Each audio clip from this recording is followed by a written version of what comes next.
إن الحمد لله نحمده ونستعينه ونستغفره ونعوذ بالله من شرور أنفسنا ومن سيئات أعمالنا من يهده الله فلا مضل له ومن يضلل فلا هادي له وأشهد أن لا إله إلا الله وحده لا شريك له وأشهد أن محمدا عبده ورسوله صلى الله على نبينا محمد وآله وصحبه وسلم أما بعد فإن خير الحديث كتاب الله وخير الهدي هدي محمد صلى الله عليه وسلم وشر الأمور محدثاتها وكل محدثة بدعة وكل بدعة ضلالة وكل ضلالة في النار يا أيها الذين آمنوا اتقوا الله حق تقاته ولا تموتن إلا وأنتم مسلمون يا أيها الناس اتقوا ربكم الذي خلقكم من نفس واحدة وخلق منها زوجها وبث منهما رجالا كثيرا ونساء واتقوا الله الذي تساءلون به والأرحام إن الله كان عليكم رقيبا يا أيها الذين آمنوا اتقوا الله وقولوا قولا سديدا يصلح لكم أعمالكم ويغفر لكم ذنوبكم ومن يطع الله ورسوله فقد فاز فوزا عظيما সমস্ত প্রশংসা আল্লাহ রাব্বুল আলামিনের জন্য। দরুদ ও সালাম বর্ষিত হোক আমাদের প্রিয় নবী, আখির নবী, শ্রেষ্ঠ নবী মুহাম্মদুর রাসূলুল্লাহ সাল্লাল্লাহু আলাইহি ওয়াসাল্লামের উপর।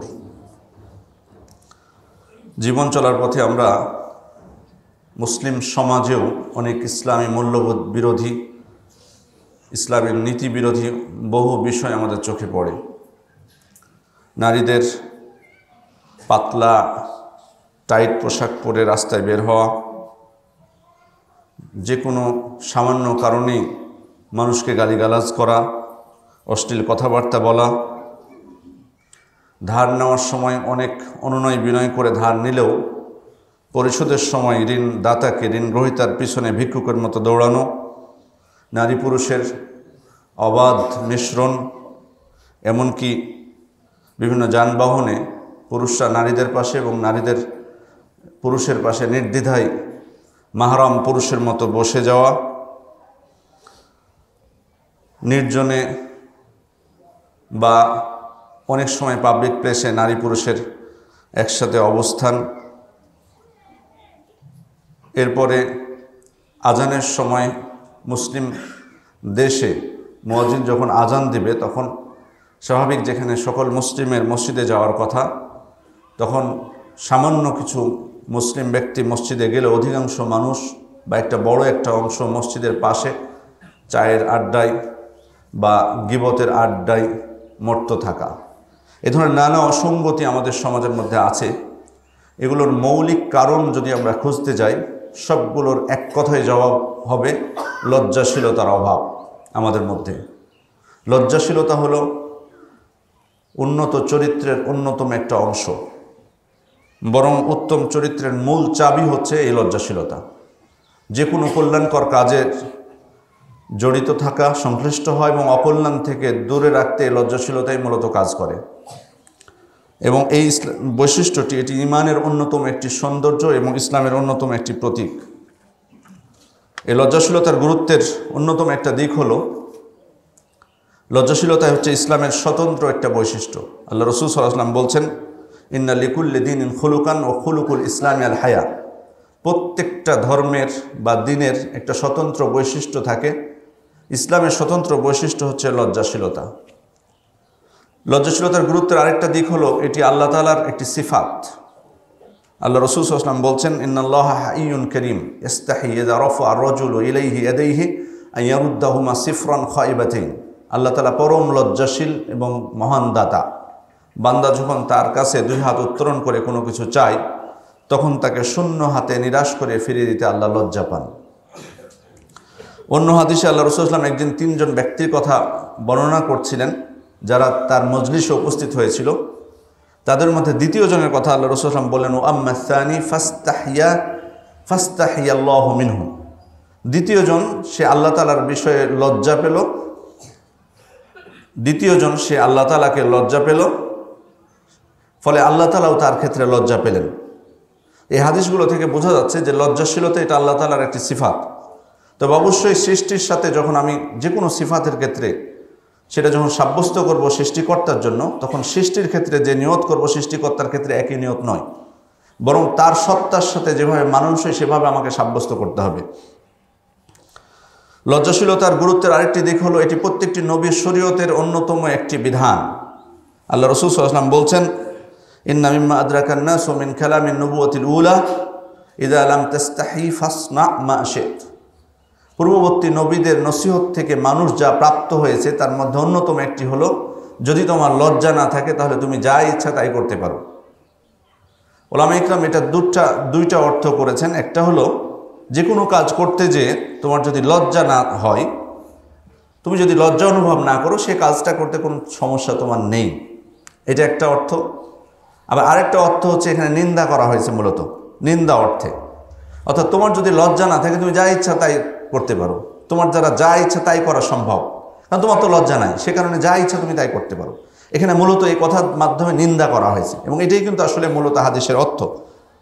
যা ইচ্ছা তাই করতে পারো বলে যে এখানে অনুমতি দেওয়া হয়েছে সেটা কিন্তু না, বরং নিন্দা করা হয়েছে, এখানে অনুমতি দেওয়া হয়নি। যেমন আল্লাহ তাআলা বলছেন, ফা'বুদু মা শি'তুম মিন দুনি, তোমরা আল্লাহকে বাদ দিয়ে যার ইচ্ছা ইবাদত করতে পারো। এটার অর্থ কি এটা যে আল্লাহ তাআলা আমাদেরকে অনুমতি দিয়ে দিয়েছেন আল্লাহকে বাদ দিয়ে যার ইচ্ছা ইবাদত করতে পারি?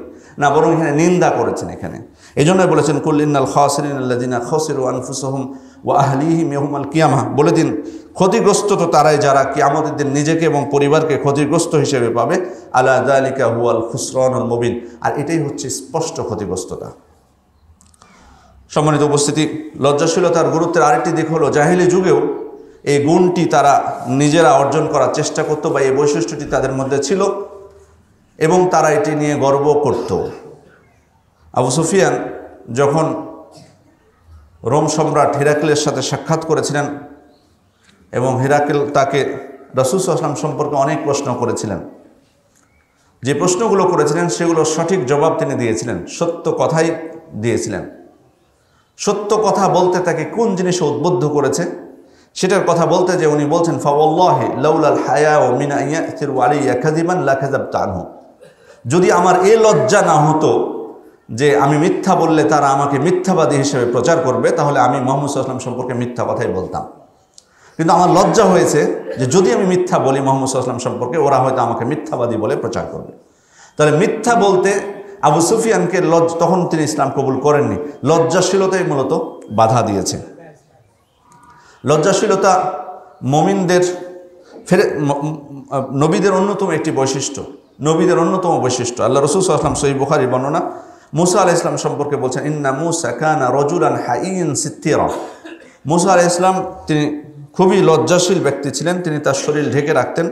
লা ইউরা মিন জিলদিহি শাইউন ইস্তিহইয়াআম মিনহু, তার শরীরের কোনো কিছু দেখা যেত না তার লজ্জা থাকার কারণে। লজ্জার কারণে শরীরের কোনো কিছু দেখা সম্ভব হতো না। লজ্জার ক্ষেত্রে উৎকৃষ্ট সর্বাধিক দৃষ্টান্ত হচ্ছে আমাদের নবী সাল্লাল্লাহু আলাইহি ওয়াসাল্লাম। তার ক্ষেত্রে আবু সাঈদ খুদরী রাদিয়াল্লাহু আনহু বলছেন, সহিহ বুখারী মুসলিমের বর্ণনা, কানা নবী সাল্লাল্লাহু আলাইহি ওয়াসাল্লাম আশাদ্দা হায়ান মিনাল আযরাফি খিদরিহা, পর্দার আড়ালের কুমারী নারীর থেকেও আল্লাহ রাসূল সাল্লাল্লাহু আলাইহি ওয়াসাল্লাম বেশি লজ্জাশীল ছিলেন। কুমারী নারী যারা হয় তাদের লজ্জা বেশি থাকে, যে কারণে কিন্তু বিবাহের ক্ষেত্রেও তাদের মৌখিক স্বীকৃতি তারা দিতে চায় না, লজ্জা পায়। এই কারণে তাদের চুপ থাকাটাই সম্মতি হিসেবে গ্রহণ করা হয়। তা তিনি বলছেন, আবু সাঈদ খুদরী, আল্লাহ রাসূল সাল্লাল্লাহু আলাইহি ওয়াসাল্লাম এতই লজ্জাশীল ছিলেন যে কোনো পর্দার মধ্যে কুমারী নারীর থেকেও তিনি বেশি লজ্জাশীল ছিলেন। ফাইযা রাআ শাইআন ইকরাহু আরাফনাহু ফি ওয়াজহি, তিনি যদি কোনো কিছুকে অপছন্দ করতেন আমরা তার চেহারা দেখেই বুঝে যেতাম, সেটা তার চেহারাই প্রকাশিত হতো। আল্লাহ রাসূল সাল্লাল্লাহু আলাইহি ওয়াসাল্লাম যে লজ্জাশীল ছিলেন, প্রথমত তিনি আল্লাহর ক্ষেত্রে লজ্জাশীল বেশি ছিলেন। তার প্রমাণ হচ্ছে মেরাজের রাত্রে যখন সালাত ফরজ হলো 50 ওয়াক্ত, পরবর্তীতে মুসা আলাইহিস সালাম তাকে বারবার ফিরিয়ে দিচ্ছিলেন সেটা কমানোর জন্য। 5 ওয়াক্ত হওয়ার পরও মুসা আলাইহিস সালাম আপত্তি করেছিলেন, ইন্না উম্মাতাকা লা তুতিকু যালিক, তোমার উম্মত এই 5 ওয়াক্তও পারবে না। তা আল্লাহ রাসূল সাল্লাল্লাহু আলাইহি ওয়াসাল্লাম রাজি হননি। রাজি না হওয়ার কারণ হিসেবে বলেছিলেন, ইস্তাহইয়াইতু মির রব্বি, আমি আমার রবের কাছে ফিরে যেতে লজ্জা পাচ্ছি। তাহলে আল্লাহ তাআলার ক্ষেত্রে তিনি অধিক লজ্জাশীল ছিলেন, মানুষের ক্ষেত্রেও। এজন্য একজন নারী আয়েশা রাদিয়াল্লাহু আনহা বলছেন যে আল্লাহ রাসূল সাল্লাল্লাহু আলাইহি ওয়াসাল্লামের কাছে এসে পিরিয়ড থেকে পবিত্র হওয়ার বিষয়ে জিজ্ঞেস করলেন। তা আল্লাহ রাসূল সাল্লাল্লাহু আলাইহি ওয়াসাল্লাম তাকে বলছেন, খুযি ফিরসাতাম মিন মিসক ফাতাতাহহারি বিহা, সুগন্ধযুক্ত একটা কাপড় নাও, সেটা দিয়ে তুমি পবিত্রতা অর্জন করো। তো ওই নারী তখন বলছেন, কাইফা আতাতাহহার, আল্লাহ রাসূল কিভাবে পবিত্রতা অর্জন করব? এত সুন্দর করে বলার পর আবার জিজ্ঞেস করছে কিভাবে পবিত্রতা অর্জন করব। তখন উনি বলছেন, তাতাহহারি বিহা, যেটা বললাম এটা দিয়ে তুমি পবিত্রতা অর্জন করো। আবার বলছেন কাইফা তাতাহহার, তৃতীয়বার আবার প্রশ্ন করেছেন। তখন উনি বলছেন, সুবহানাল্লাহ তাতাহহারি বিহা, সুবহানাল্লাহ, তুমি আমাকে যেভাবে বলছি সেভাবে তুমি পবিত্রতা অর্জন করো। তাই আয়েশা রাদিয়াল্লাহু আনহা বলছেন, ফাজতাবাজতুহা ইলাইয়া, আমি তখন ওই নারীকে আমার দিকে টান দিলাম, টেনে নিলাম আমার দিকে। ফাকুলতু তাত্তাবিই বিহা আসারাদ দাম, তুমি এর মাধ্যমে রক্তের চিহ্নগুলো বিশেষভাবে মুছে ফেলো। আল্লাহ রাসূল সাল্লাল্লাহু আলাইহি ওয়াসাল্লাম লজ্জা পাচ্ছিলেন তাকে একেবারে হবু এভাবে বলতে, সে কারণে এইভাবে বলছিলেন। যাই হোক, মানুষের ক্ষেত্রে তিনি লজ্জাশীল ছিলেন। তখন তো আমাদের যেমন এখন ওয়াশরুম আছে, এত এরকম ওয়াশরুম ছিল না, উন্মুক্ত স্থানে তারা গোসল করতেন। আল্লাহ রাসূল সাল্লাল্লাহু আলাইহি ওয়াসাল্লাম করতেন, কিন্তু তিনি বাড়ির পিছনে করতেন, যে কারণে কখনো তাকে তার শরীর বা লজ্জাস্থান কেউ কখনো দেখতে পেতেন না। যায়েনব বিনতে জাহশ রাদিয়াল্লাহু আনহার সাথে যখন বিবাহ হলো, অলিমার জন্য দাওয়াত দিয়েছিলেন আল্লাহ রাসূল সাল্লাল্লাহু আলাইহি ওয়াসাল্লাম, কিন্তু তিনজন ব্যক্তি বা আরও অনেকেই তারা বসে গল্প করছিলেন। তা আল্লাহ রাসূল সাল্লাল্লাহু আলাইহি ওয়াসাল্লাম চাচ্ছিলেন তারা চলে যাক তাড়াতাড়ি, কিন্তু তিনি বলতে পারছিলেন না। বারবার একবার এই স্ত্রীর ঘরে যাচ্ছেন, আরেকবার ওই স্ত্রীর ঘরে যাচ্ছেন, কিন্তু তিনি তাদেরকে বলছেন না যে তোমরা চলে যাও, লজ্জায়। পরে যখন তাকে শেষে সংবাদ দেওয়া হলো যে তারা চলে গেছে, তখন তিনি তার স্ত্রীর ঘরে গেলেন। এভাবে আল্লাহ রাসূল সাল্লাল্লাহু আলাইহি ওয়াসাল্লামের তার লজ্জাশীলতার অনেক প্রমাণ আমরা পাই। ফেরেশতাগণ লজ্জাশীল, তাদের লজ্জাশীলতার উদাহরণ হচ্ছে আল্লাহ রাসূল সাল্লাল্লাহু আলাইহি ওয়াসাল্লাম বলছেন, আলা আস্তাহি মিন রাজুলিন তাস্তাহি মিনহুল মালাইকা, আমি কি ওই ব্যক্তি থেকে লজ্জা পাবো না যাকে দেখে ফেরেশতারাও লজ্জা পায়। তার মানে এই হাদিস থেকে সহিহ মুসলিমের বর্ণনা বোঝা যাচ্ছে যে ফেরেশতারাও লজ্জাশীল, লজ্জাশীলতা ফেরেশতাদেরও একটি অন্যতম একটি গুণ। আর এই হাদিসে যে ব্যক্তির কথা বলেছেন তিনি হচ্ছেন এই উম্মতের মধ্যে সর্বাধিক লজ্জাশীল, উসমান ইবনে আফফান রাদিয়াল্লাহু আনহু। সুনানে তিরমিজির বর্ণনা, আল্লাহ রাসূল সাল্লাল্লাহু আলাইহি ওয়াসাল্লাম বলেছেন, আরহামু উম্মতি বে উম্মতি আবু বকর, আমার উম্মতের মধ্যে সর্বাধিক দয়ালু ব্যক্তি হচ্ছে আবু বকর। উম্মতের ক্ষেত্রে তিনি সর্বাধিক দয়ালু ছিলেন। ওয়া আশাদ্দুহুম ফি আমরিল্লাহ উমর, এবং আল্লাহর বিধান প্রয়োগে সবথেকে কঠোর হলেন উমর ইবনুল খাত্তাব রাদিয়াল্লাহু আনহু। ওয়া আসদাকুহুম হায়ান উসমান, এবং সবথেকে লজ্জাশীল হলো উসমান রাদিয়াল্লাহু আনহু।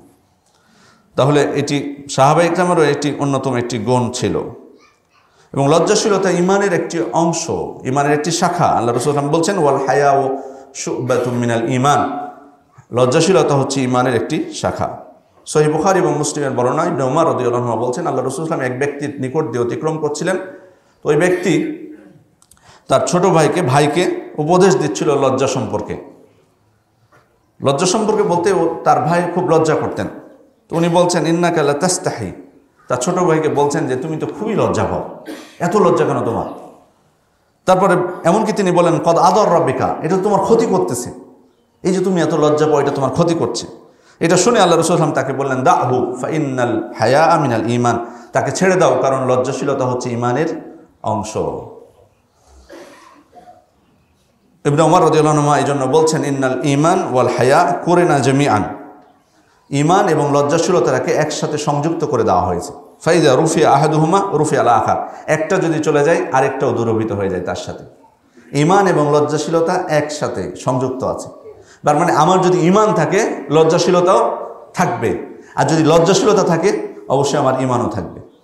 তাহলে পরস্পরের অংশ, একটা আরেকটার জন্য বাধ্যতামূলক, জরুরি। লজ্জাশীলতার মাধ্যমে আমরা যাবতীয় কল্যাণ প্রাপ্ত হই। আল্লাহ রাসূল সাল্লাল্লাহু আলাইহি ওয়াসাল্লাম বলছেন, সহিহ বুখারী বর্ণনা, সহিহ বুখারী এবং মুসলিমের, আল হায়াউ লা ইয়াতি ইল্লা বিখাইর, লজ্জাশীলতা কল্যাণ ছাড়া কোনো কিছুই নিয়ে আসে না।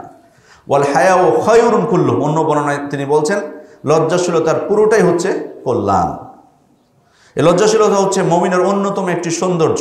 আল্লাহ রাসূল সাল্লাল্লাহু আলাইহি ওয়াসাল্লাম বলছেন, মা কানা আল ফাহশু ফি শাইইন ইল্লা শানাহ, অশ্লীলতা প্রতিটি জিনিসের কদর্যতাই বৃদ্ধি করে। ও মা কানা আল হায়াউ ফি শাইইন ইল্লা জানা, আর লজ্জাশীলতা প্রত্যেক জিনিসের সৌন্দর্যই বৃদ্ধি করে। লজ্জাশীলতার এই গুণটি আল্লাহ তাআলা ভালোবাসেন। এজন্য আশাজ আল আসারি, আব্দুল কাইস গোত্রের আল্লাহ রাসূল সাল্লাল্লাহু আলাইহি ওয়াসাল্লাম তাকে বলেছিলেন, ইন্না ফিকা খসলাতাইনি ইউহিব্বুহুম আল্লাহ, তোমার মধ্যে দুইটা বৈশিষ্ট্য আছে, আল্লাহ তাআলা এই দুইটা বৈশিষ্ট্যকে খুবই ভালোবাসেন। একটি হচ্ছে আল হিলম ওয়াল হায়া, একটি হচ্ছে সহনশীলতা, আর একটা হচ্ছে লজ্জাশীলতা। ইন্নাল্লাহা ইউহিব্বুল হায়া ওয়াস সিদক, আল্লাহ তাআলা লজ্জাশীলতাকে ভালোবাসেন, পর্দা গোপনীয়তাকে পছন্দ করেন। লজ্জাশীলতার স্থান হচ্ছে জান্নাতে। আল্লাহ রাসূল সাল্লাল্লাহু আলাইহি ওয়াসাল্লাম বলছেন, আল হায়া ও মিনাল ঈমান ওয়াল ঈমানু ফিল জান্নাহ। সুনানে তিরমিজির বর্ণনা, লজ্জাশীলতা হচ্ছে ঈমান, অর্থাৎ ঈমানের একটা প্রকার, আর ঈমানের জায়গা হচ্ছে জান্নাতে। ওয়াল বাদাউ মিনাল জাফা, আর নির্লজ্জতা এটা হলো জুলুমের একটা অংশ। ওয়াল জাফা ও ফিন্নার, আর জুলুমের স্থান হচ্ছে জাহান্নামে। লজ্জাশীলতার ক্ষেত্রে কোন কোন ক্ষেত্রে আমরা লজ্জা পাবো? প্রথমত আল্লাহ তাআলার ক্ষেত্রে লজ্জাশীল হওয়া, এটা হচ্ছে একজন মুসলিমের জন্য, মুমিনের জন্য সর্বাধিক গুরুত্বপূর্ণ। সব থেকে বেশি লজ্জা পেতে হবে আল্লাহ তাআলাকে। আমি মানুষের ক্ষেত্রে খুব লজ্জা পেলাম, কিন্তু আল্লাহ তাআলার ক্ষেত্রে লজ্জা পেলাম না, এটা সম্ভবই না আসলে। তারপরও মূলত আমাকে খেয়াল রাখতে হবে আল্লাহ তাআলার ক্ষেত্রে যাতে আমি বেশি লজ্জাশীল হই। আল্লাহ রাসূল সাল্লাল্লাহু আলাইহি ওয়াসাল্লাম বলছেন, ফাল্লাহু আহাক্কু আন ইউস্তাহিয়া মিনহু মিনান নাস, লজ্জার ব্যাপারে মানুষের থেকে আল্লাহ হলেন সর্বাধিক অধিক হকদার। মানুষের থেকে আল্লাহ হলেন বেশি হকদার লজ্জাশীলতার ক্ষেত্রে। আল্লাহ আবু সাঈদ খুদরি থেকে বর্ণিত, ইমাম তাবারানী হাদিসটি বর্ণনা করেছেন, শেখ আলবানী সহিহ বলেছেন। সাঈদ ইবনুল ইয়াজিদ আল আযাদি তিনি বলছেন, আল্লাহ রাসূল সাল্লাল্লাহু আলাইহি ওয়াসাল্লাম কাছে এসে তিনি উপদেশ চাইলেন, আউসিনি, আল্লাহ রাসূল সাল্লাল্লাহু আলাইহি ওয়াসাল্লাম আপনি আমাকে উপদেশ দিন। তখন আল্লাহ রাসূল সাল্লাল্লাহু আলাইহি ওয়াসাল্লাম বললেন, উসিকা আন তাস্তাহি মিনাল্লাহ, আমি তোমাকে ওসিয়ত করছি যে তুমি আল্লাহকে লজ্জা করো। কামা তাস্তাহি মিনার রাজুলিস সালিহ মিন কওমিক, যেভাবে তোমার সম্প্রদায়ের সৎ ব্যক্তিকে তুমি লজ্জা পাও। তো সৎ ব্যক্তি যদি কোনো থাকে, ভালো মানুষ থাকে, সাধারণত সমাজের মধ্যে তাকে দেখে মানুষ কি একটু লজ্জা পায়। যদিও এটাও কমে গেছে, আগে দেখতাম যে ভালো মানুষদেরকে দেখে মানুষ ধূমপান করলেও কিন্তু ফেলে দিত, এই জিনিসটা এখন নেই, এগুলো চলে গেছে, কমে গেছে। যাই হোক, তারপর আল্লাহ রাসূল উদাহরণ দিচ্ছেন যে তোমার সম্প্রদায়ের ভালো মানুষদেরকে দেখে, সৎ মানুষদেরকে দেখে যেমন লজ্জা পাও, তুমি তেমনই তোমার সৃষ্টিকর্তা আল্লাহ তাআলাকে দেখেও লজ্জা করো। আল্লাহ তাআলাকে লজ্জা পাওয়ার অর্থ হচ্ছে তার শুকরিয়া আদায় করা, তার নিয়ামতের শুকরিয়া আদায় করা, তার আদেশগুলোকে বাস্তবায়ন করা, নিষেধ থেকে যেগুলো নিষেধ করেছেন সেগুলো থেকে নিজেকে বিরত রাখা। আল্লাহ রাসূল সাল্লাল্লাহু আলাইহি ওয়াসাল্লাম থেকে সাব্যস্ত হয়েছে, সুনানে তিরমিজির বর্ণনা, তিনি একদিন বললেন, ইস্তাহিউ মিনাল্লাহি হাক্কাল হায়া, তোমরা আল্লাহকে যথাযথভাবে লজ্জা করো, যথাযথভাবে তার ব্যাপারে লজ্জিত হও। তো সাহাবা একরাম বললেন, ইন্না লানাস্তাহি ওয়াল হামদুলিল্লাহ, আল্লাহ রাসূল, আল্লাহর প্রশংসা যে আমরা তো তাকে লজ্জা পাই, তাকে তো লজ্জা করি।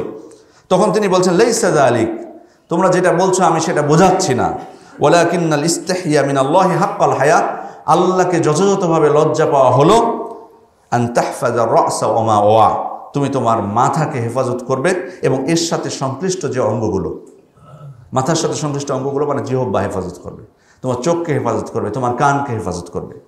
ওয়া তাহফাযাল বাতনা ওয়া মা হাওয়া, তোমার পেট এবং তার সাথে সংশ্লিষ্ট যে বিষয়গুলো, অঙ্গগুলো, সেগুলোকে হেফাজত করবে, অর্থাৎ লজ্জাস্থান, হাত, পা, এগুলো। ওয়া তাতাযাক্কারাল মাউত ওয়াল বিলা, তুমি মৃত্যুকে এবং মৃত্যুর পরে কবরে যে তোমার গলে পচে যাওয়াকে স্মরণ করো। ওমান আরাদাল আখিরা তারাকা জিনাতাদ দুনিয়া, যে ব্যক্তি আখিরাতকে চায় সে দুনিয়ার সৌন্দর্য পরিত্যাগ করে। ফামান ফাআলা যালিকা ফাকাদ ইস্তাহিয়া মিনাল্লাহি হাক্কাল হায়া, এই কাজগুলো যে করতে পারবে সেই মূলত প্রকৃতপক্ষে যথাযথভাবে আল্লাহকে লজ্জা করলো। যেগুলোর কথা আল্লাহ রাসূল সাল্লাল্লাহু আলাইহি ওয়াসাল্লাম উল্লেখ করলেন, তিনি বলছেন এইগুলো যে করতে পারবে সেই যথাযথভাবে আল্লাহকে লজ্জা পেল। দ্বিতীয় বিষয় হচ্ছে, দ্বিতীয় প্রকার হচ্ছে মানুষকে লজ্জা পাওয়া। সৃষ্টিকর্তার পরে, রবের পরেই মানুষকে আমি লজ্জা পাবো। এটার বিভিন্ন প্রকার আছে, কিছু আমরা উল্লেখ করেছি, আরও উল্লেখ করব। তার মধ্যে মুমিন ব্যক্তির ক্ষেত্রে লজ্জা পাওয়া, অন্যদেরকে, তাদেরকে অশ্লীল ভাষায় গালি না দেওয়া, তাদেরকে আঘাত না করা, তাদের গীবত না করা। আর দ্বিতীয় হচ্ছে যে নিজের লজ্জাস্থানকে মানুষের থেকে হেফাজত করা, কেউ যাতে দেখতে না পায়, এটা অত্যন্ত গুরুত্বপূর্ণ একটা বিষয়। যেমন হতে পারে যে আমরা কিছু উদাহরণ পেশ করবো ইনশাআল্লাহ এই বিষয়ে। এরপরে হচ্ছে নিজের ক্ষেত্রে লজ্জা করা, মানুষের ক্ষেত্রে নিজেকে লজ্জা করা, এটাও একটা লজ্জাশীলতার অন্যতম একটা প্রকার।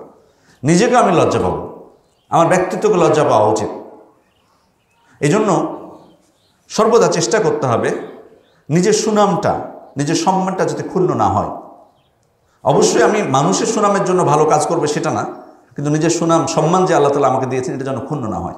প্রত্যেকে আল্লাহ তাআলা কিন্তু আমাদেরকে সম্মানিত করেছেন, কিন্তু আমরা অনেক সময় নিজেরাই নিজেদেরকে অসম্মানের ক্ষেত্রে কারণ হয়ে দাঁড়ায় অনেক সময়।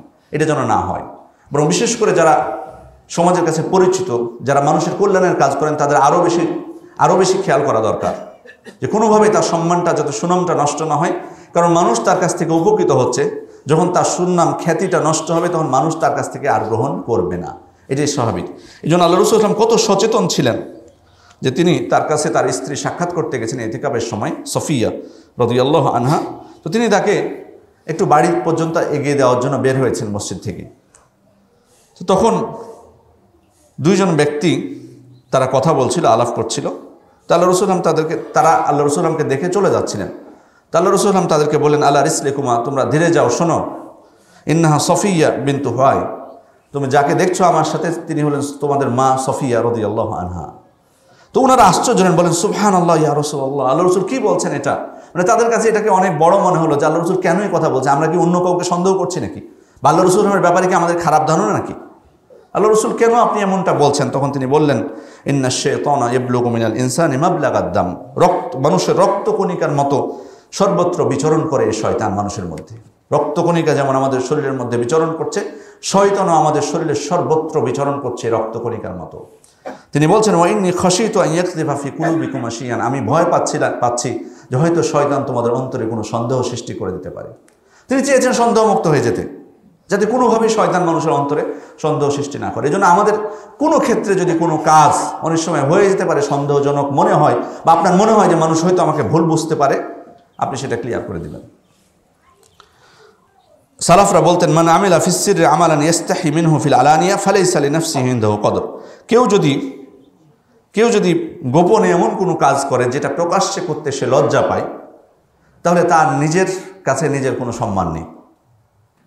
কেউ যদি গোপনে এমন কাজ করে যেটা সে প্রকাশ্যে করতে লজ্জা পায়, তাহলে মূলত তার নিজের কাছে নিজের কোনো সম্মান নেই, লজ্জাবোধ নেই।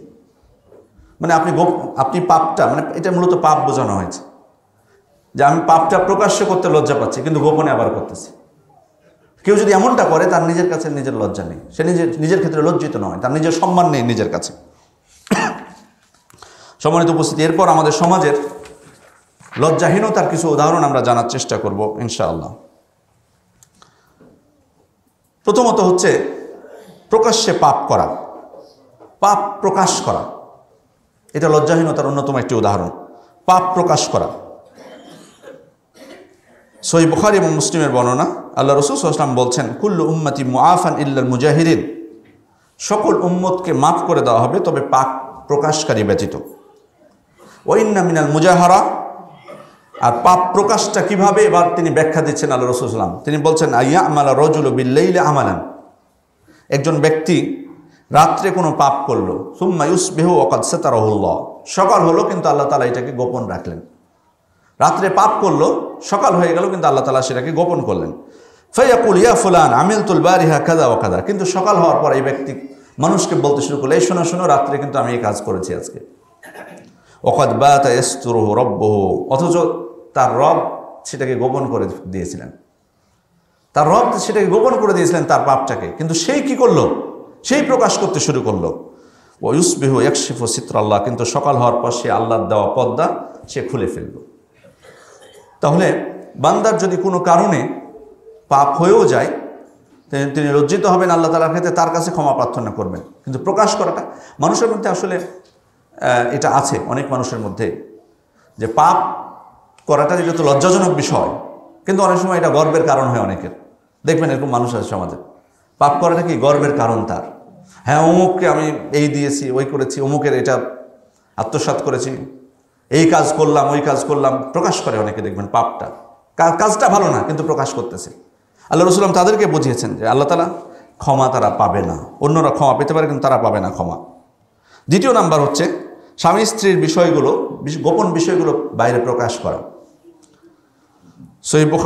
সুনানে আবু দাউদের বর্ণনা, যে হাদিসটিকে শেখ আলবানী রাহমাতুল্লাহ আলাইহি তার সহিহুল জামের মধ্যে উল্লেখ করেছেন, সহিহ বলেছেন, আল্লাহ রাসূল সাল্লাল্লাহু আলাইহি ওয়াসাল্লাম একদিন জিজ্ঞেস করছেন সাহাবা ইকরামকে, হাল মিনকুমুর রাজুল ইযা আতা আহলাহু ফাআগলাকা আলাইহি বাবাহু ওয়া আলকা আলাইহি সিতরাহু ওয়াস্তাতারা বিসিত্রিল্লাহ, তোমাদের মধ্যে কেউ কি এমন আছে যে সে দরজা বন্ধ করে নিজেকে পর্দার আড়ালে নিয়ে যেয়ে আল্লাহ তাআলা যেভাবে তাকে পর্দা করতে বলেছেন সেভাবে পর্দার আড়ালে নিয়ে যেয়ে তার স্ত্রীর সাথে মিলিত হয়। সুম্মা ইয়াজলিসু বা'দা যালিক, মানে স্ত্রীর সাথে যখন মিলিত হয় তখন সে নিজে কি করে, দরজা বন্ধ করে নিজেকে পর্দার আড়ালে নিয়ে যায়, এটা ঠিক। কিন্তু পরে কি করে, সুম্মা ইয়াজলিসু বা'দা যালিকা, পরে বলে ফাআলতু কাযা ওয়া কাযা, আমি আমার স্ত্রীর সাথে এটা করেছি ওইটা করেছি, পরে এসে বর্ণনা দেয় অনেক অন্যদের সামনে। তা আল্লাহ রাসূল সাল্লাল্লাহু আলাইহি ওয়াসাল্লামের প্রশ্ন যে তোমাদের মধ্যে কি এমন কেউ আছে যে এটা করে? তো সবাই চুপচাপ, কেউ কথা বলছেন না। ফাসাকাতু, কেউ কোনো কথা বলছেন না। ফাআকবালা আলান নিসা, এবার নারীদেরকে লক্ষ্য করে আল্লাহ রাসূল সাল্লাল্লাহু আলাইহি ওয়াসাল্লাম বলছেন, হাল মিনকুন্না মান তুহাদ্দিস, তোমাদের মধ্যে কেউ আছে যে তোমার স্বামীর সাথে তুমি যেটা করো, তোমার স্বামীর সাথে তোমার স্বামী যখন তোমার সাথে মিলিত হয় এই বিষয়গুলো তোমরা নিজেদেরকে দরজা বন্ধ করে সব কিছু করো, নিজেদেরকে আড়াল করো পর্দার আড়ালে, কিন্তু সকাল হয়ে গেলে বা পরবর্তীতে তোমরা অন্যদের কাছে যে কি গল্প করো, অন্য নারীদের সামনে যে বলো যে আমার স্বামীর সাথে আমার এটা হয়েছে ওইটা হয়েছে, এইভাবে। তো আল্লাহ রাসূল জিজ্ঞেস করলেন তোমাদের মধ্যে কেউ আছো যেমনটা করো? ফাসাকাতনা, তারা চুপচাপ, কেউ কোনো কথা বলছেন না। ফাকালাত ইমরাআতুন, তাদের মধ্যে একজন নারী একটু সাহসী ছিল, তিনি দাঁড়িয়ে গেলেন, বলেন ইয়া রাসূলুল্লাহ ইন্নাহুম লা ইয়াতাহাদ্দাসুন ওয়া ইন্নাহুন্না লা ইয়াতাহাদ্দাসনা, আপনি যে প্রশ্ন করেছেন, হ্যাঁ পুরুষের মধ্যে এমন পুরুষও আছে যে এগুলো বলে বেড়ায়, আর আমাদের নারীদের মধ্যে এমন নারী আছে যারা এগুলো বলে, প্রকাশ করে। আপনি যে প্রশ্ন করেছেন এটা জবাব আমি দিয়ে দিলাম, তারা করে এটা। তখন আল্লাহ রাসূল সাল্লাল্লাহু আলাইহি ওয়াসাল্লাম বলছেন হাল তাদরুনা মা মাসালু যালিক, তোমরা কি জানো এটা কিসের মতো? এই যে এই কাজটা তোমরা করো এটা কিসের মতো জানো?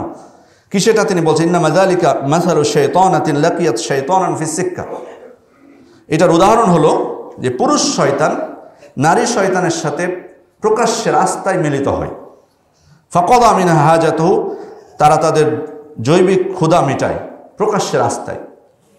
ওয়ান নাসু ইয়ানজুরুনা ইলাইহি, আর মানুষ তাদের দিকে তাকিয়ে থাকে, মানুষ তাদের দিকে তাকিয়ে থাকে।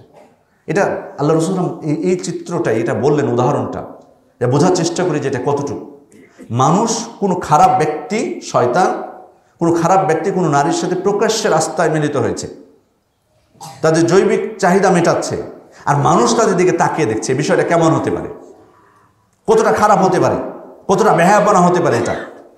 আল্লাহ রাসূল বলছেন যে তোমরা যেটা করতেছো, তোমরা যেটা করো, তোমরা তো এটা করো না, তোমরা যেটা করো কি, যে ঘরের মধ্যেই করো, সব কিছু দরজা বন্ধ করেই করো, যেভাবে গোপন করতে বলা হয়েছে সেভাবেই করো, কিন্তু পরে এসে কি করো, পরে এসে অন্যদের সামনে এটা বিবরণ দাও যে কি করেছো। তো এই যে উদাহরণটা পেশ করলাম, তোমাদের কাজ আর ওই কাজ একই, কোনো পার্থক্য নেই। ওই রাস্তার মানুষ দাঁড়িয়ে দেখতেছে এদেরকে অশ্লীল কাজ করতেছে, আর তোমরা যেটা করতেছে এটা একই, কোনো পার্থক্য নেই। কঠিনভাবে আল্লাহ রাসূল সাল্লাল্লাহু আলাইহি ওয়াসাল্লাম সতর্ক করলেন যাতে কেউ এগুলো না বলে, কারণ এগুলো লজ্জাশীলতার অংশ। কেউ যদি এরকম করে এটা লজ্জাহীনতা। সুতরাং পুরুষ হোক নারী হোক, কেউ যেন কোনোভাবেই কারোর সামনে এগুলো প্রকাশ না করে। এরপর হচ্ছে অশালীন ব্যবহার করা, অশালীন কথাবার্তা বলা যে কোনো ক্ষেত্রে, এটাও লজ্জাহীনতার উদাহরণ।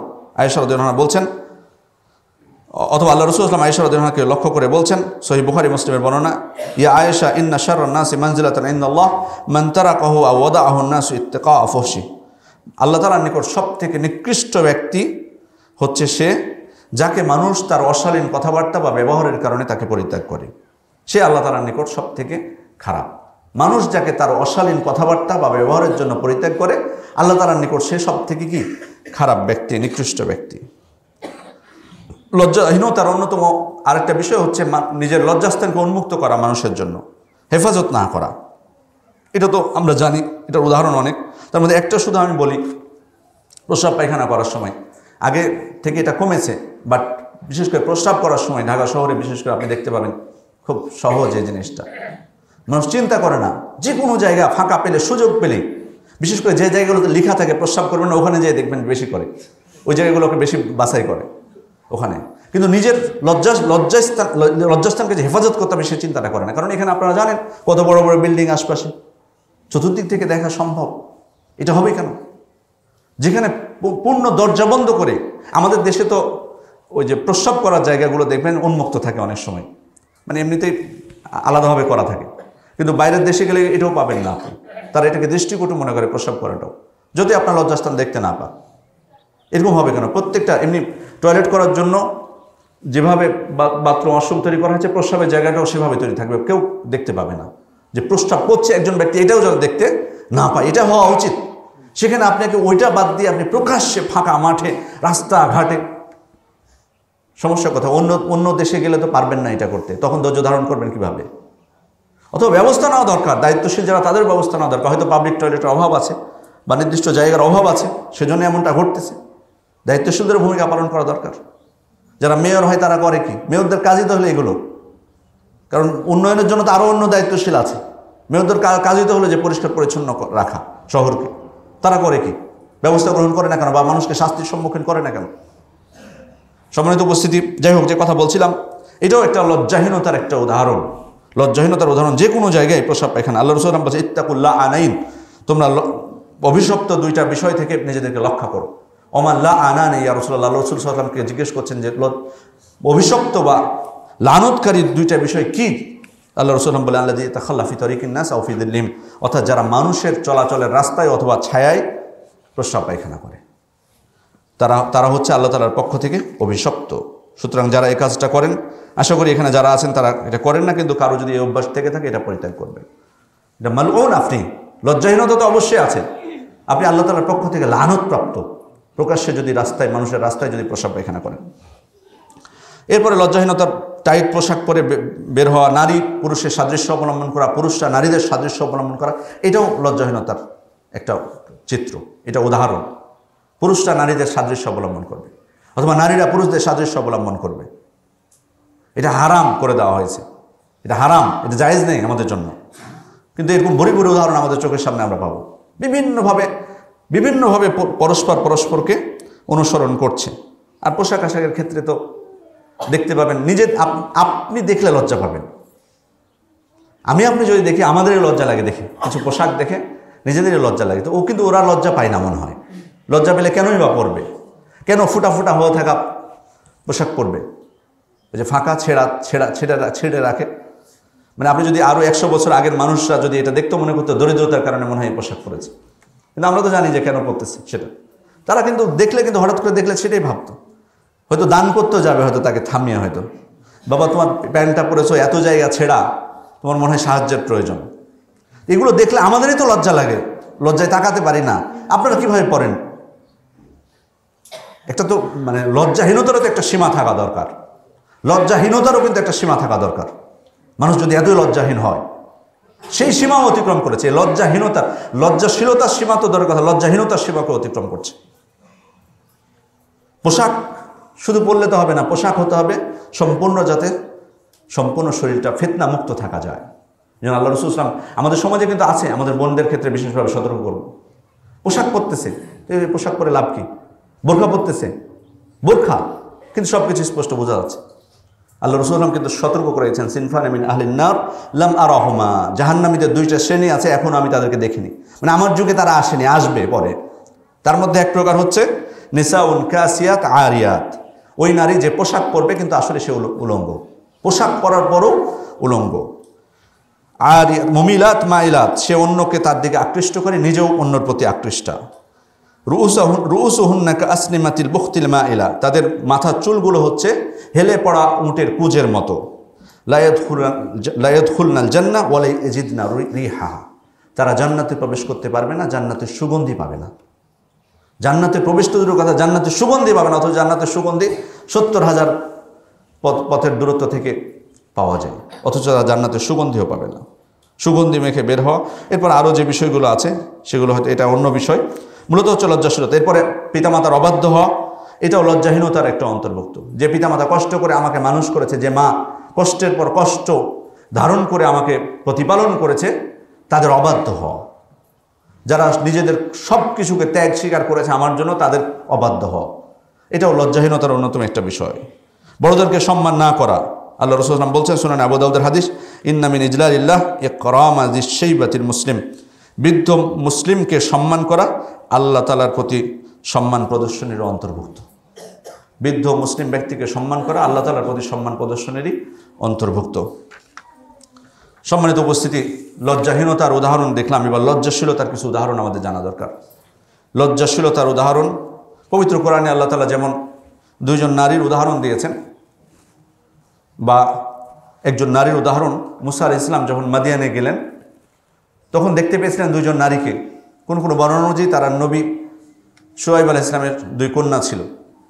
তাদেরকে দেখতে পেয়েছেন তারা দূরে দাঁড়িয়ে আছে, পুরুষের মধ্যে তারা মিশে যায়নি, তাদের পশুগুলোকে তারা আগলে রাখার চেষ্টা করতেছে। মুসা আলাইহিস সালাম জিজ্ঞেস করলেন যে তোমাদের কি? তারা বলল আমাদের বাড়িতে কোনো পুরুষ নেই যারা নিয়ে আসতে পারবে, আমরাই নিয়ে এসেছি। সবাই রাখালরা যখন চলে যায় তাদের গরুগুলোকে নিয়ে, আমরা তখন পানি পান করাই, এই জন্য আমাদের কষ্ট হয়, আমরা পর পুরুষের সাথে আমরা মিশি না। এটা হলো একটা লজ্জাশীলতা, এটা এক নম্বর লজ্জাশীলতা এখানে দেখুন। তারপরে মুসা আলাইহিস সালাম তাদেরকে সহযোগিতা করলেন, তারা বাড়ি ফিরে গেলেন। কিন্তু বাড়িতে যাওয়ার পর আবার একজন ফিরে আসলেন তাদের মধ্যে। আল্লাহ তাআলা সেটাই বলছেন, ফাজাআতু ইহদাহুমা তামশি আলা ইসতিহয়াইন। তাদের মধ্যে একজন মুসা আলাইহিস সালামের কাছে আসলেন, কিন্তু লজ্জা ভরে হেঁটে আসলেন, লজ্জার সাথে হেঁটে আসলেন। এখান থেকে ইঙ্গিত রয়েছে যে নারীদের হাঁটা আর পুরুষের হাঁটা কখনো এক হবে না, অবশ্যই পার্থক্য থাকবে এখানে। নারীরা যদি পুরুষের মতো করে হাঁটে তাহলে এটা লজ্জাহীনতা, এটা লজ্জাশীলতা নয়। আল্লাহ তাআলা সেটাই বলছেন, লজ্জাশীলভাবে, লজ্জাশীলতার সাথে লজ্জা ভরে হেঁটে এসেছেন মুসা আলাইহিস সালামের কাছে। এসে বলছেন, ইন্না আবি ইয়াদউকা লিয়াজজিয়াকা আজরা মা সাকাইতা লানা, আমার পিতা আপনাকে ডেকে পাঠিয়েছেন। এটাও লজ্জাশীলতা। মানে আপনি সরাসরি এসে উনি দাওয়াত দিচ্ছেন না, চলেন আমাদের বাড়িতে চলেন, না, আমি নারী, আমি পরনারী, আমি আপনাকে ডাকতে পারি না। কিন্তু মূলত এখানে ডাক দিচ্ছেন আমার পিতা, আমার পিতা আপনাকে ডেকেছেন, আপনি যে আমাদের জন্য কষ্ট করেছেন, পানি পান করেছেন, সেটার প্রতিদান তিনি দিতে চান। মানে আরেকটা বিষয়, লজ্জাশীলতার আরেকটা বিষয়, এখানে কোনো প্রকার ভূমিকা নেই, কোনো উপসংহার নেই, কথা যেটুকু সেটুকুই। পরনারীর সাথে পরপুরুষের সাথে যদি কথা বলার প্রয়োজনও হয়, শুধুমাত্র যেটুক কথা বলার সেটুকুই বলতে হবে, এর বাইরে নয়। যেটুক প্রয়োজন, উনি কিছু ভূমিকা দেননি, হাই হ্যালো কোনো কিছু নেই, কোথা থেকে আসলেন, কি হলো না হলো, আপনার নাম কি, চিনলাম না, হঠাৎ করে উপকার করলেন না, কোনো কিছু নেই। উপকার করতে চান আপনি, ভালো, কোনো নারীর অসহায় মনে হচ্ছে, ব্যাগটা এগিয়ে দেওয়া দরকার, ব্যাস, কোনো কথা নাই, এত পরিচয় জানা দরকার নেই, কোন জেলার কোন বিভাগের, কে ওখানকার এমপি, কে কি, না, এত কিছু প্রয়োজন নেই। আপনাকে ওনারও সহযোগিতা পেলেন, আপনার কোনো ভাই আপনাকে সহযোগিতা করলো, ব্যাস, ঠিকানা নেওয়ার কোনো প্রয়োজন নেই, মোবাইল নাম্বার নেওয়ার কোনো প্রয়োজন নেই, সহযোগিতা পেয়েছেন, জাযাকাল্লাহু খায়রান বলে আপনি চলে যান, ব্যাস, শেষ, এ পর্যন্তই। সেটাই করেছেন। সম্মানিত উপস্থিতি, আল্লাহ তাআলা সেটাই বলেছেন। এখানে অনেকগুলো উদাহরণ আছে, আমি সেদিকে যাচ্ছি না। এরপর আয়েশা রাদিয়াল্লাহু আনহা বিনতু সিদ্দিক রাদিয়াল্লাহু আনহু, তিনি বলছেন, কুনতু আদখুলু, মুসনাদ আহমদের হাদিস, কুনতু আদখুলু বাইতি আল্লাযী দুফিনা ফিহি রাসূলুল্লাহ সাল্লাল্লাহু আলাইহি ওয়াসাল্লাম ওয়া আবি ফাআদাউ সাওবি। অর্থাৎ আমার ঘরে আমি প্রবেশ করতাম, যে ঘরে রাসূল সাল্লাল্লাহু আলাইহি ওয়াসাল্লাম এবং আমার পিতাকে দাফন করা হয়েছিল। আয়েশা রাদিয়াল্লাহু আনহা যেটা হুজরা ছিল, সেই হুজরাতেই আল্লাহ রাসূল সাল্লাল্লাহু আলাইহি ওয়াসাল্লামকে দাফন করা হয়, যেহেতু সেখানে তিনি মারা গেছেন। তারপর আল্লাহ রাসূল সাল্লাল্লাহু আলাইহি ওয়াসাল্লামের মারা যাওয়ার পর আবু বকর রাদিয়াল্লাহু আনহু যখন মারা গেলেন, তাকে তার পাশেই দাফন করা হয়। ওই ঘরেও আয়েশা রাদিয়াল্লাহু আনহা তারপরও থাকতেন, যেতেন। তো উনি বলছেন যে রাসূল সাল্লাল্লাহু আলাইহি ওয়াসাল্লাম এবং আমার পিতা যখন শায়িত ছিলেন, তাদেরকে দাফন করা হয়েছিল, তখন আমি ওই ঘরে গেলে আমার চাদরটা খুলে রেখে দিতাম, মানে পর্দা করতাম না। তারপর বলছেন, কারণ আমি বলতাম ইন্নামা হুয়া যাওজি ওয়া আবি, কারণ একজন হলেন আমার স্বামী আর একজন তো আমার পিতা, এখানে তো কোনো সমস্যা নেই। ফালাম্মা দুফিনা ওমর মাআহুম ফাওয়াল্লাহি মা দাখালতু ইল্লা ওয়া আনা মাশদুদাতুন আলাইয়া সিয়াবি হায়াআন মিন ওমর। কিন্তু যখন সেখানে ওমর ইবনুল খাত্তাবকে দাফন করা হলো, রাসূল সাল্লাল্লাহু আলাইহি ওয়াসাল্লাম এবং আবু বকর রাদিয়াল্লাহু আনহুর সাথে ওই ঘরে ওমর ইবনুল খাত্তাবকে দাফন করা হয়েছিল, এটা আয়েশা রাদিয়াল্লাহু আনহার অনুমতিক্রমেই করা হয়েছিল। তো উনি বলছেন যে ওমর রাদিয়াল্লাহু আনহুকে দাফন করার পর আমি ওই ঘরে যখন প্রবেশ করতাম, তখন আমার শরীরে আমি চাদর পেঁচিয়ে রাখতাম, খুলতাম না, ওমর ইবনুল খাত্তাবের কে লজ্জা পাওয়ার কারণে, কারণ উনি তো আমার মাহরাম না। মারা যাওয়ার পরে কিভাবে লজ্জা পাচ্ছেন, সুবহানাল্লাহ। যে মৃত মানুষ শায়িত, তার ক্ষেত্রেও লজ্জা পাচ্ছেন। নারীদের কেমন বৈশিষ্ট্য হওয়া উচিত, এগুলো দৃষ্টান্ত আমাদের জন্য। পিতা এবং স্বামী ছিল, তখন চাদর খুলে রেখেছেন। ওমর রাদিয়াল্লাহু আনহু তখন উনি বলছেন আমার চাদর আমি পেঁচিয়ে রেখেছি। রাসূলের কন্যা ফাতেমা রাদিয়াল্লাহু আনহা, তিনি খেয়াল করে দেখুন তিনি কি করেছিলেন। তিনি যখন মৃত্যুশয্যায় মারা যাওয়ার কিছু পূর্বে আসমা বিনতু উমাইস রাদিয়াল্লাহু আনহা তাকে দেখতে গেছেন, ফাতেমা রাদিয়াল্লাহু আনহাকে দেখতে গেছেন। ফাতেমা রাদিয়াল্লাহু আনহা তখন তাকে বলছেন, ওয়াল্লাহি ইন্নী লা আস্তাহি আন আখরুজা গাদান ইযা মিততু আলা রিজাল মিন খিলালি হাযা নাশ। আমি খুব লজ্জা পাচ্ছি যে আমি যদি কালকে মারা যাই, এই খাটের উপর পুরুষরা আমাকে বহন করে নিয়ে যাবে। মানে সমস্যাটা কোথায়? ফাতেমা রাদিয়াল্লাহু আনহা আপত্তি কেন তুমি কোন জিনিসটাকে উনি লজ্জা পাচ্ছেন? কারণ তখন খাট ছিল মানে সোজা একটা কাঠের মতো, সোজা একটা কাঠের মতো, তার উপর মৃত ব্যক্তিকে রাখা হতো, তারপর একটা কাপড় দিয়ে ঢেকে দেওয়া হতো। এতে করে কি হতো, মৃত ব্যক্তির শরীরের অংশগুলো কি হতো, প্রকাশিত হয়ে যেত। শুধুমাত্র একটা কাঠের মতো ছিল। এই জন্যই ওনার আপত্তি যে আজ কালকে যদি আমি মারা যাই, ফাতেমা রাদিয়াল্লাহু আনহা বলছেন, কালকে যদি মারা যায় তাহলে আমাকে তো পুরুষরা এই খাটে বহন করে নিয়ে যাবে, আমার শরীরের আকৃতি প্রকাশিত হবে, আমি লজ্জা পাচ্ছি এটা থেকে। তখন উনি বললেন, আসমা বিনতু উমাইস রাদিয়াল্লাহু আনহা, তিনি বললেন, আওয়ালা নাসনা আলাকা শাইআন রাআইতুহু ফিল হাবাশা, আমি হাবাশায় যেটা দেখে এসেছি সেখানে মৃতের খাট যেভাবে, সেভাবে কি আপনার জন্য তৈরি করব বা তোমার জন্য তৈরি করব? তো উনি বললেন, সেটা কিভাবে? তারপর সেটা তৈরি করলেন, অর্থাৎ সেটা চতুর্দিক দিয়ে ঘিরে বক্সের মতো করে, যেমনটা আমাদের সমাজে এখন আমরা দেখতে পাই এরকম খাটগুলো, মানে শুধুমাত্র এটা খাট না, চতুর্দিক থেকে ঘেরা। আর এরপরে মৃত ব্যক্তিকে রাখার পর কাপড় দিয়ে সেটা ঢেকে দেওয়া হয়। এভাবে যখন করলেন, ফাতেমা রাদিয়াল্লাহু আনহা যখন দেখতে পেলেন যে আমি মারা গেলে এই খাটে আমাকে বহন করা হবে, তখন তিনি আশ্বস্ত হয়ে দোয়া করলেন আসমা রাদিয়াল্লাহু আনহার জন্য, বললেন, সাতারাকাল্লাহু কামা সাতারতানি, তুমি যেভাবে আমাকে ঢেকে দিয়েছো, আমার পর্দা করেছো, আল্লাহ যেন তোমাকে ঢেকে দেন, আল্লাহ তোমার দোষ ত্রুটিগুলো করে ঢেকে দেন, যেন তোমাকে আবৃত করে দেন। সুবহানাল্লাহ। তাহলে দেখুন লজ্জাশীলতা কেমন ছিল। শুধুমাত্র যে দুনিয়াতে যখন থাকবেন তখন শুধু লজ্জা পাবেন, আখিরাতে নয়, মৃত্যুর পরের বিষয় নিয়েও তারা চিন্তা করছেন। ওই জন্য ওই নারী, সহিহ বুখারীর বর্ণনা, আতা ইবনে আবি রবাহকে যেটি ইবনে আব্বাস রাদিয়াল্লাহু আনহুমা ঘটনা শুনিয়েছিলেন, যার ব্যাপারে বলেছিলেন যে তোমাকে কি জান্নাতি নারীকে দেখাবো না? কোন নারী? অবশ্যই দেখবো সেই নারীকে। কোন নারী? যে নারী এসে আল্লাহ রাসূলকে বলেছিলেন যে ইন্নি উসরা ওয়া আতাকাশশাফ, আমার মৃগী রোগ আছে, আমি অজ্ঞান হয়ে যাই, এবং আমি অজ্ঞান হয়ে গেলে আমার লজ্জাস্থান প্রকাশিত হয়ে যায়। ফাদুল্লাহ আন ইউআফিনি, আল্লাহ রাসূল আপনি দোয়া করুন আমার জন্য, আল্লাহ যেন আমাকে সুস্থতা দান করেন। তো আল্লাহ রাসূল সাল্লাল্লাহু আলাইহি ওয়াসাল্লাম তাকে তখন বলছেন, ইনশি'তি সাবারতি ওয়ালাকিল জান্নাহ ওয়া ইনশি'তি দাআউতুল্লাহ আন ইউআফিক, তুমি চাইলে আমি আল্লাহর কাছে দোয়া করতে পারি, আল্লাহ যেন তোমাকে সুস্থ করে দেন, কিন্তু তোমার আরেকটা অপশন আছে। সেটা কি? তুমি ধৈর্য ধারণ করো এই অসুস্থতায়। ধৈর্য ধারণ যদি করতে পারো, অর্থাৎ এই অসুস্থতা তোমার থাকবে মৃত্যু পর্যন্ত, কিন্তু তুমি ধৈর্য ধারণ করো, আল্লাহ তাআলা তোমাকে এর বিনিময়ে জান্নাত দান করবেন। তুমি কোনটা নিবা? তখন উনি বলছেন, বাল আসবির, আমি ধৈর্য ধারণ করবো আল্লাহ রাসূল সাল্লাল্লাহু আলাইহি ওয়াসাল্লাম, আমি জান্নাতই চাই, কিন্তু আপনি দোয়া করুন যে আমি যখন অজ্ঞান হয়ে যাই তখন আমার লজ্জাস্থানটা প্রকাশিত হয়ে যায়। উদু আল্লাহ আলী আল্লাহ তাকাশশাফ, আপনি আল্লাহর কাছে দোয়া করুন যাতে আমার লজ্জাস্থানটা বের না হয়ে যায়। তো আল্লাহ রাসূল সাল্লাল্লাহু আলাইহি ওয়াসাল্লাম সেটা দোয়া করলেন। দেখুন, জ্ঞান নেই, সে সময়টাকেও ভয় পাচ্ছেন, কতটা লজ্জাশীলতা তাদের মধ্যে ছিল। এগুলো আমাদের জন্য দৃষ্টান্ত, পুরুষ নারী উভয়ের ক্ষেত্রে। শুধুমাত্র আমি নারীদেরকে বলছি না, এটা পুরুষরাও। কারণ নারীদের এই বেপর্দার পিছনে, লজ্জাহীনতার পিছনে দায়ী হচ্ছে পুরুষরা, দায়ী যারা, হয় পিতা না হয় স্বামী। অনেক সময় অনেক বোনেরা পর্দা করতে চান কিন্তু স্বামীরা বাধা, বহুত আছে। এখানেও পাবেন এমন, যদি খোঁজ নিতে, আমি খোঁজ নিতে বলছি না, নিচে যদি যান এমন পাবেন, এমন নারীর অভিযোগ যে আমাকে পর্দা করতে দেয় না, আমাকে এখানে আসতে দেয় না, এই করতে দেয় না, ওই করতে দেয় না, বহুত আছে। সবার জন্য এগুলো দৃষ্টান্ত যে একজন নারী কিভাবে লজ্জাশীল হতে হয়। সম্মানিত উপস্থিতি, লজ্জার ক্ষেত্রে অবশ্যই একটা বিষয়ে সতর্ক থাকতে হবে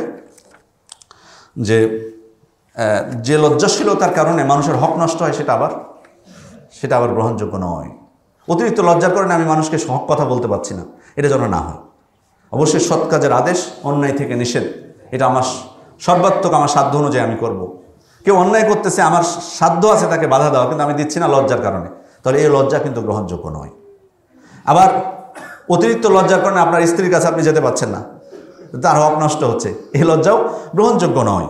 অবশ্যই সেটার মাত্রা থাকতে হবে, সীমার মধ্যে থাকতে হবে। সম্মানিত উপস্থিতি, জ্ঞান অর্জন, লজ্জাশীলতার কারণে যদি আমি প্রশ্ন না করতে পারি, এটা থেকেও বঞ্চিত হব। এই জন্য আনসার নারীদের প্রশংসা করা হয়েছে, রাহিমাল্লাহু নিসা আল আনসার। আয়েশা রাদিয়াল্লাহু আনহা বলছেন যে আল্লাহ তাআলা আনসারী নারীদের উপর রহম করুন, লাম ইয়ামনাহুন্নাল হায়া আন ইয়াতাফাক্কাহনা ফিদ্দিন, অর্থাৎ লজ্জা তাদেরকে দিনের জ্ঞান অর্জনের ক্ষেত্রে বাধা সৃষ্টি করতে পারেনি। সুতরাং দিনের জ্ঞান অর্জনের জন্য যাতে লজ্জাটা আমার বাধা হয়ে না দাঁড়ায়। লজ্জা অনেক সময় করেছেন, আলী রাদিয়াল্লাহু আনহু করেছেন লজ্জা, কিন্তু তিনি লজ্জা করে যে বসে থেকেছেন সেটা না। উনি বলছেন, কুনতু রাজুলান মাযযান, আমার বেশি বেশি মাজি বের হতো। ও কুনতু আস্তাহি আন আসআলা রাসূলুল্লাহ সাল্লাল্লাহু আলাইহি ওয়াসাল্লাম লিমাকান ইবনাতিহি, কিন্তু তার কন্যা যেহেতু আমার ঘরে, আমি লজ্জা পাচ্ছিলাম তাকে যে জিজ্ঞেস করতে এই সম্পর্কে। তখন আমি মেকদাদ রাদিয়াল্লাহু আনহুকে দিয়ে প্রশ্ন করালাম। লজ্জার কারণে যে তারা বিরত থেকেছেন এটা না, সুতরাং লজ্জা। এই জন্য ইমাম মুজাহিদ রাহিমাহুল্লাহ বলছেন, ইসনান লা ইয়াতাআল্লামান, দুই প্রকার ব্যক্তি কোনো কিছু শিখতে পারে না। এক হলো হাই, আরেকজন হলো মুস্তাকবির, লজ্জাশীল ব্যক্তি, আরেকজন হচ্ছে অহংকারী। অহংকারী এবং লজ্জাশীল ব্যক্তি তারা কখনো কি করতে পারে না, তারা শিক্ষা অর্জন করতে পারে না, এটা বাধা। সুতরাং লজ্জাশীলতা, এমন লজ্জাশীলতা গ্রহণযোগ্য নয় যেটার কারণে আপনি দিনের জ্ঞান অর্জন থেকে বঞ্চিত হবেন, অথবা অন্যের হক থেকে তাকে বঞ্চিত করবেন। এমন লজ্জাশীলতা গ্রহণযোগ্য নয়। সম্মানিত উপস্থিতি, শেষ যে পয়েন্টটা বা একটা ঘটনা বলবো সেটি হচ্ছে উমর ইবনে উবাইদুল্লাহ ইবনে মা'মার, উনি একদিন যাচ্ছিলেন একটা বাগানের নিকট দিয়ে। তো সেখানে দেখলেন একজন দাস। ওই দাস ছিলেন সম্ভবত বনু আসেম গোত্রের। তো ওই দাসকে দেখতে পেলেন বাগানের নিকটে খাচ্ছে। তো তার পাশে একটা কুকুর। তো উনি এক লোকমা খাচ্ছেন আর কুকুরটাকে একবার করে খাওয়াচ্ছেন, নিজে খাচ্ছেন একবার, আবার কুকুরটাকে একবার খাওয়াচ্ছেন। তো উমর ইবনে উবাইদুল্লাহ তাকে জিজ্ঞেস করছেন, আহাদ আল কালবু লাক, এটা কি তোমার নিজেরই কুকুর নাকি, মানে এত আদর করে ভালোবেসে তুমি খাওয়াচ্ছ? তো বলছেন, লা, আমার না এটা। ফালিমা তুতইমুহু মিসলা মা তাকুল, তাহলে তুমি এত যত্ন করে তুমি যেটুকু তুমি নিজে খাচ্ছ সেটুকুই তুমি তাকে খাওয়াচ্ছ, সেই পরিমাণই একবারে ঠিক করে, এটা কারণটা কি?